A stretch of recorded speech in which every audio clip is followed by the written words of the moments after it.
Well, you won't believe what's happened to the Padres baseball as they fall to the Mets. Here to break down all things this sports weekend, legendary sports broadcaster Lee Hacksaw Hamilton.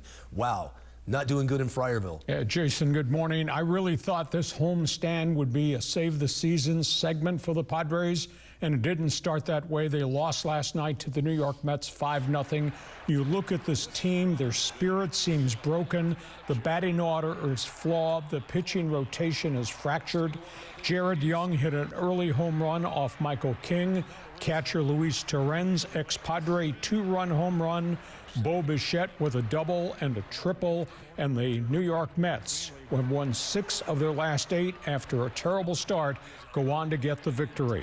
Friars have lost 6 in a row, 10 of their last 11, 12 of their last 15, and they've been shut out 4 times, and they've gone from a half game in front of the Dodgers to 8 games back in about a week and a half. Manny Machado, the face of the franchise, is hitting 175, and since the end of April, he's hitting 131. Think about that. And then you add into the fact he won't stop talking. He made this comment this week, "I'm not disappointed in myself." You're kidding me. And then he talked about this team hitting rock bottom. He says we have to stop thinking negatively. He says the media is in panic mode. And then last night he said there's way too much stress on analytics. This Padres team is in a world of trouble. It's just not Machado. Tatis has 1 home run in 62 games on the season. Last night, they sent out a batting order that had 7 guys hitting under 233. They are last, Jason, in batting. Team batting average right now is at 215. And then on top of that, injuries to the pitching staff, releasing of Nick Castellanos, and the surgery to Ramon Laureano. This season has gone sideways. It's awful. Speaking of baseball, off the field, too many people talking instead of negotiating.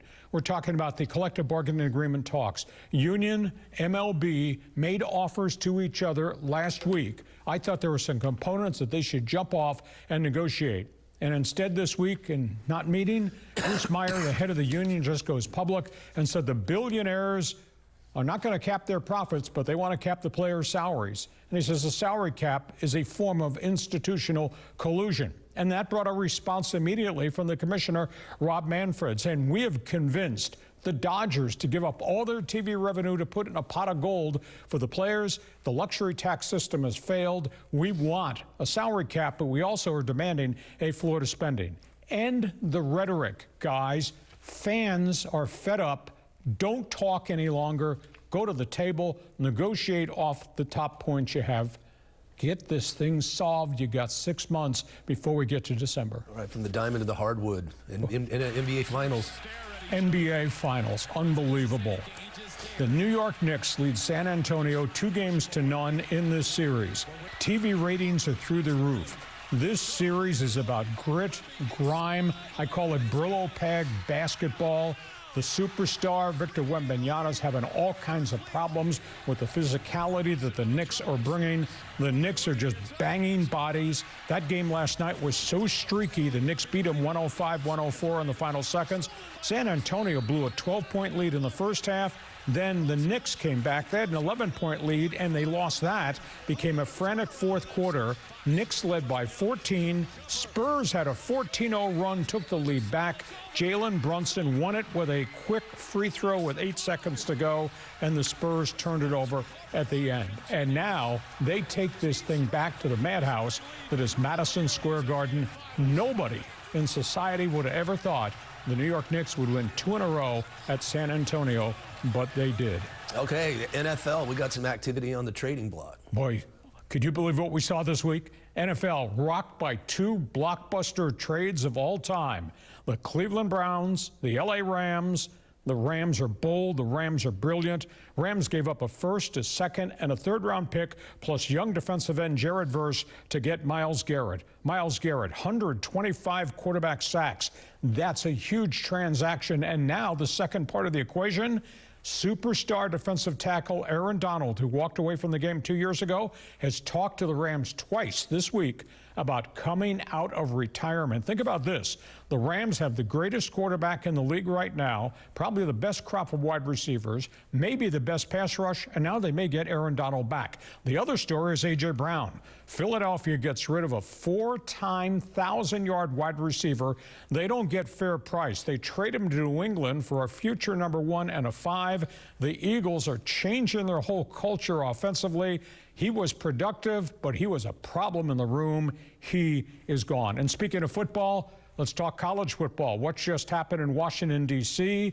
Senator Ted Cruz has put together a proposition to give the NCAA an antitrust exemption that would allow them to go ahead, make a new set of rules to gain control of college athletics. This is Nick Saban, the influential coach from Alabama, who said these things have to happen to change the scope of the game, because right now, every rule we have is followed by a lawsuit. We can't allow this to become a mini NFL. It's going to be interesting to see if they have enough votes across the aisle to get this done. NCAA has to take control of college athletics. All right, World Cup starts Thursday. Oh, what are you doing? What are you watching on TV?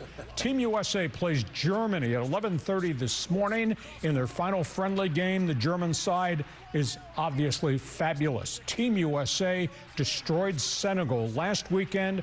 They look unbelievable.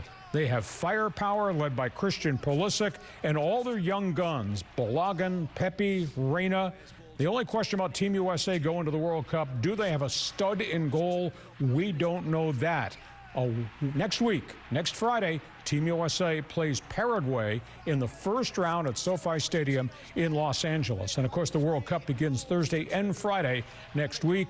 Heat, humidity, injury, ticket prices, and ice agents. Those are the storylines off the field. Hopefully on the pitch, we're going to see some great games. And the other thing going on today, horse racing. We go from soccer early to what's going to happen late afternoon, the Belmont Stakes in Saratoga. It is a rematch of what we saw in the Kentucky Derby. You do recall Golden Tempo coming from 16th place to win the Run for the Roses. Golden Tempo is in this race, coming off 5 weeks of rest. Renegade, who stormed to second place, is in this race. That horse is also rested. The Preakness winner, Napoleon Solo, not running, resting, getting ready for the Breeders' Cup. But this is going to be a fun race in upstate New York. And by the way, it's only a mile and a quarter. It's not the typical mile and a half. Mile and a quarter today, and that's how they got to the finish line the last time they went to a mile and a quarter. This is going to be a great Belmont Stakes in late afternoon. So